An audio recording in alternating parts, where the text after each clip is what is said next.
মা? ইনি তোর নতুন বাবা। ছি মা, বলতে লজ্জা করলো না তোমার? পেটে খিদে মুখে লাজ করে কি লাভ? আমি অফিসে যাচ্ছি, তোর বাবাকে রান্না করে খেতে দিবি। হাতটা ছাড়ুন। বাড়িতে কেউ নেই।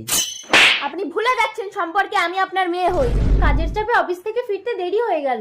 কি ব্যাপার, তুমি লাগেজ প্যাক করছো কেন? তোমার মেয়ে আমাকে বাড়িতে একা পেয়ে হাত ধরে টানছিল। দীক্ষা।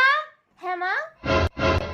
এই খুব যৌবন জ্বালা উঠেছে তোর না? মা সত্যি কথাটা শোনো। কোনো কথা শুনবো না, তুই ঘর থেকে বেরিয়ে যা। আমি কোথায় যাব মা? কত কথা ঘুরবি যে, লম্পট ছেলেগুলো তো যৌবন জ্বালা মিটিয়ে দেবে। যা দরজা খোলো মা। বিনা দোষে বিধি কেন? বাড়িতে কেউ আছেন? কে? আমাকে রাতটুকু থাকতে দেবেন? আমি কিন্তু এই ঘরে একা থাকি, আপনার কোনো সমস্যা নেই তো? না। ভিতরে আসুন। এ কি, আপনি আগুনে হাত পোড়াচ্ছেন কেন? একটা ফাঁকা ঘরে অন্ধকার রাতে যুবক যুবতী নিরাপদ থাকার এটাই একমাত্র উপায়। আর আমি যদি